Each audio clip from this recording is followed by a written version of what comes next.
Olá, seja muito bem-vindo a mais um Pode Prosear, diretamente de Rio Verde, na Tecnoshow Comigo 2025. E agora a gente vai falar sobre o protagonismo de Goiás no que se diz respeito à safra de grãos. Por isso que a gente conversa agora com o Clodoaldo Calegari, que é o presidente da ProSoja. Temos a honra de recebê-lo para falar de um assunto tão importante. Obrigada. Obrigado eu, Nayara, pela oportunidade de estar falando a um público tão extenso e fala um pouco de como estão as nossas condições de finalização de colheita e preparativos para a próxima safra.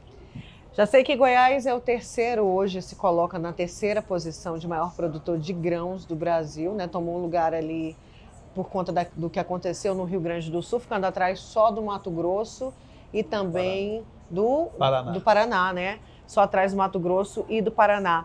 Esses números positivos, é claro que teve a tragédia no Rio Grande do Sul, mas se deve muito ao produtor e à produção feita aqui também, né, presidente? Sim, Nayara, a gente já acreditava que essa posição seria galgada em poucos anos, que Goiás tem áreas de extensão para crescer ainda. Nós tivemos um aumento na área plantada de soja da ordem de 2,1% nessa última safra. Tivemos um clima favorável à primeira safra, produtividades bastante elevadas e estamos em processo final de colheita ao longo do estado, mas a gente acredita em uma produção superior a 19 milhões de toneladas neste ciclo de soja. Temos uma safrinha em fase final de formação de grãos, que ainda demanda algumas chuvas, mas a gente acredita também que a safrinha será um volume, de maneira geral, no estado, bastante saudável. Goiás tem mais a crescer. Nós temos a região, a porção norte do estado, que envolve o Vale do Araguaia, municípios a noroeste também, que tem áreas de expansão. Entretanto, isso ainda depende de muito investimento em infraestrutura energética e logística. Eu ia perguntar justamente isso. Quais os maiores desafios que o produtor goiano enfrenta hoje?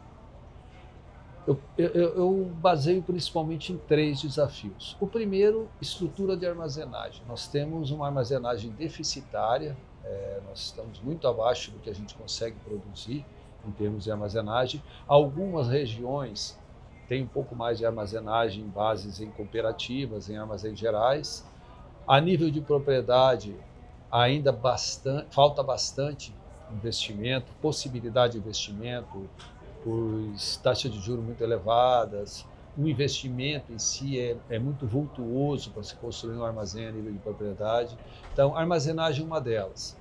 Malha viária do estado ainda bastante deficitária, principalmente nessas regiões de expansão. E a questão energética. Para ampliar a área, principalmente de irrigação, você precisa de uma energia elétrica de qualidade, redes de transmissão e subestações de fornecimento de alta tensão. Ainda está muito aquém isso, né? Muito aquém. Armazéns também precisam de energia elétrica. Sim. Então, isso aí, esse é o outro fator que impacta bastante na limitação da expansão de produção. Esses são os desafios que podem ser resolvidos, fora o tempo, né, presidente? Que o tempo é um desafio também para o produtor. A gente passou em 2023 um desequilíbrio muito grande, porque Goiás ele segue justamente a safra, contando com o clima daqui do nosso estado. E na época de estiagem veio aquela onda de calor, choveu quando não tinha que chover, e acabou não chovendo quando tinha que chover. O produtor ainda está amargando aquele desequilíbrio, principalmente de 2023? Está sim. Inclusive, a gente está muito feliz com essa safra saudável que estamos colhendo, pois o produtor ainda carrega passivos das safras anteriores, que não conseguiu honrar completamente, e talvez com essa boa safra consiga colocar a casa em dia, digamos assim. Mas já está, o nosso trabalho não para, a gente já está colhendo uma safra e comprando a outra. Então já fertilizantes subiram muito, outros insumos vêm acompanhando, e aí o produtor, além de pagar o que já estava em aberto, ele ainda tem que fazer o investimento da próxima safra. A gente está um pouco preocupado com esse ajuste da elevação de custo da próxima safra, e os nossos preços não acompanharam.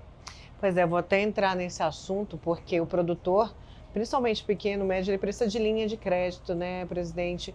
E eu acho que é uma preocupação da ProSoja junto aos associados, junto aos produtores, a não divulgação ainda do Plano Safra. Isso vai impactar muito, principalmente quem é menor? Muito, muito.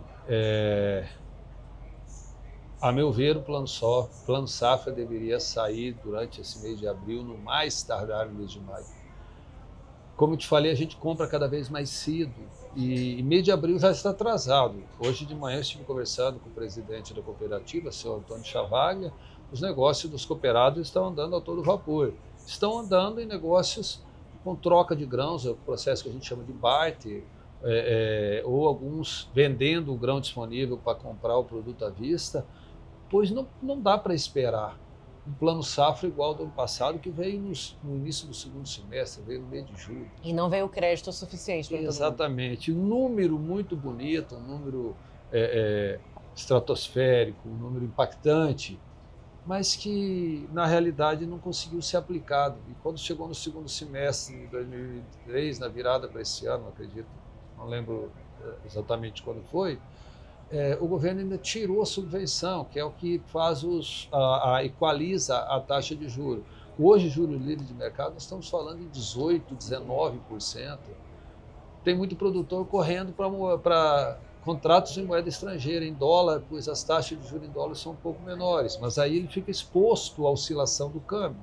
E exposto à oscilação do câmbio, ele tem que ter um acompanhamento muito fiel do dia a dia para fazer suas travas e não ser pego de surpresa lá na frente. É importante a gente frisar, né, chegar a esse ponto, até mesmo para saber como tem sido a tratativa do produtor rural, dos grandes, principalmente das entidades que representam, como a ProSoja, o produtor rural, os interesses junto ao governo federal e a bancada também de Goiás no governo federal, porque isso foi bastante questionado pela imprensa. A gente está, né, diretamente da maior feira de tecnologia, a maior feira de agronegócio, quer dizer, do Centro-Oeste, uma das maiores do Brasil, e não tem a presença do governo federal aqui, nem do ministro, que é um produtor rural, Carlos Favaro.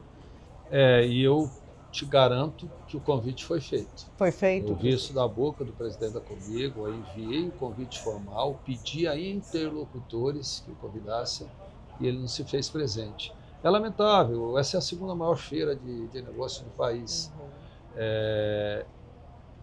A gente fica incomodado com essa dificuldade de aproximação. As entidades estão tentando se aproximar, tentando participar da elaboração do Plano Safra, mas as portas não estão totalmente abertas. Algumas entidades conseguem, mas de toda forma as solicitações são pouco atendidas.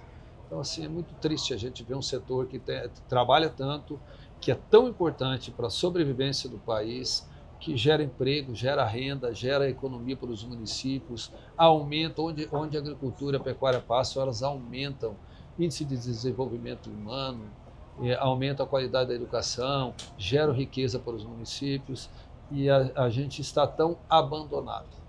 Pois é, e quando a gente fala isso, o que às vezes, né, a população como um todo pode achar que quem sofre é o grande, mas o impacto maior quando você não tem essa linha de crédito é para o pequeno mesmo, né? Sem a menor dúvida.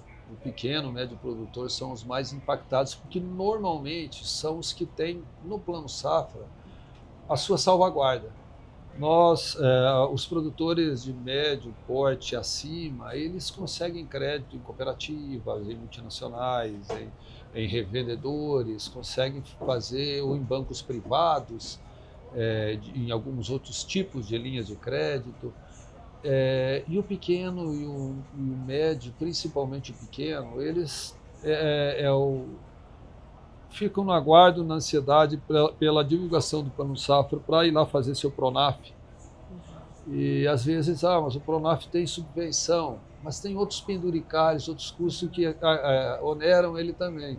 E quando isso acontece no segundo semestre, muito avançados meses, normalmente o nível de preços de fertilizantes, de insumos em geral, já subiram bastante. E tem toda uma questão logística envolvida. Quando você pensa em segundo semestre, fretes marítimos sobem, a matéria-prima nossa de fertilizante e de químicos é totalmente importada. Então, assim, realmente a gente fica agoniado em poder atender melhor o pequeno produtor e eu não consegui. Agora, presidente, vamos falar da Tecnoshow Comigo 2025, né? A maior feira de agronegócio do Centro-Oeste, a segunda maior do Brasil, e a importância, né, de se ter as entidades representativas como a ProSoja de mãos dadas para que tudo isso aconteça. A gente está marcando presença sempre que possível.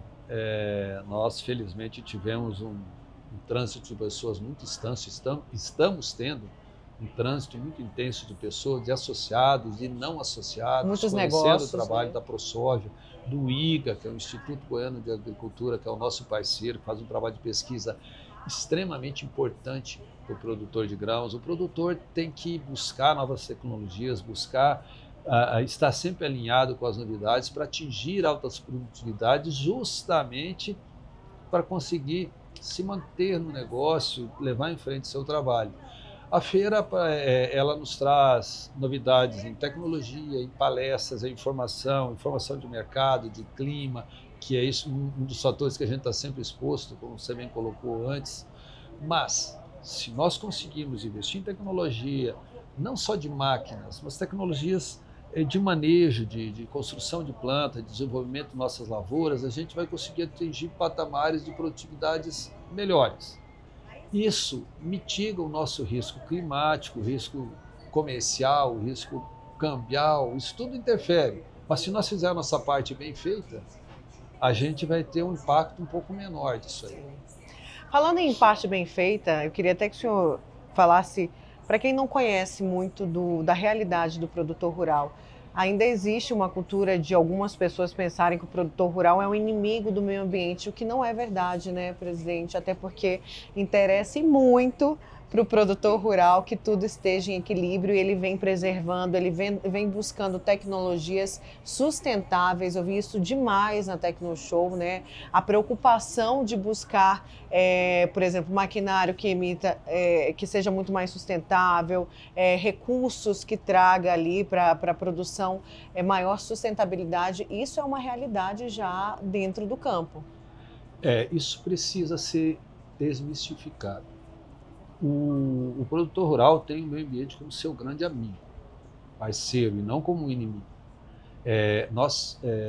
Para você ter uma ideia, Nayara, para que eu consiga um financiamento bancário, eu tenho que estar extremamente alinhado com a legislação, com o nosso Código Florestal, respeitando tudo, que se eu infringir o Código Florestal, que é o mais rígido do mundo, é bom que todo mundo saiba disso, se eu infringir qualquer norma do Código Florestal, eu fico numa lista negra, eu fico negativado, eu não consigo acesso a crédito, eu não consigo comercializar a minha produção para certos destinos.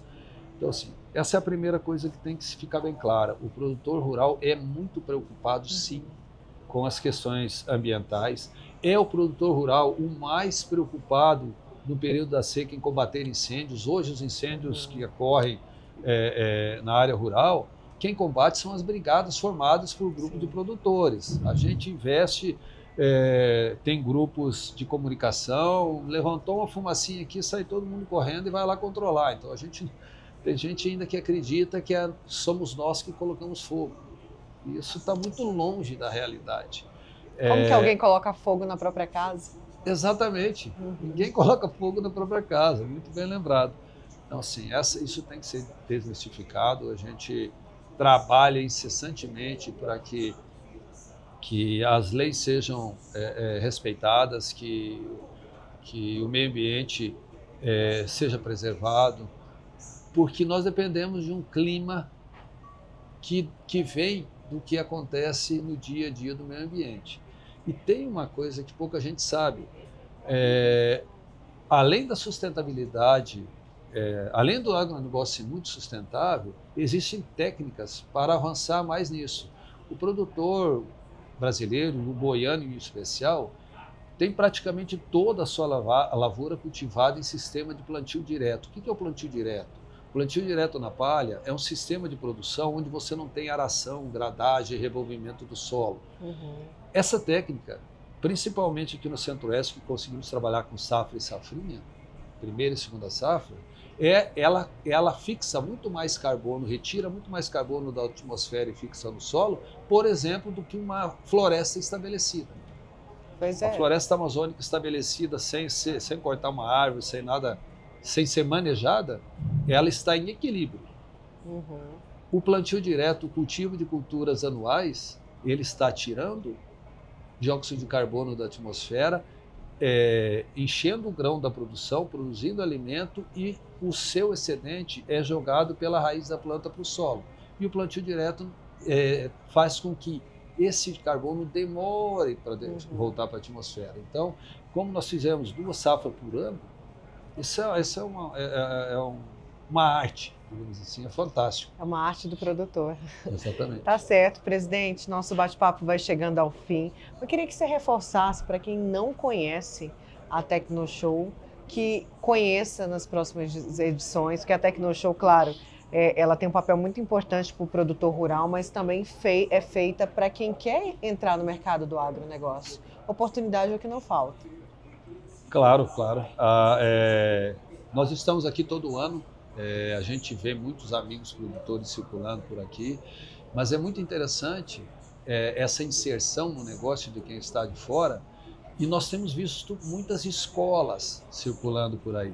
No nosso stand, em particular, nós temos nós temos um mini auditório, a gente recebe alunos de escolas de fora de Rio Verde.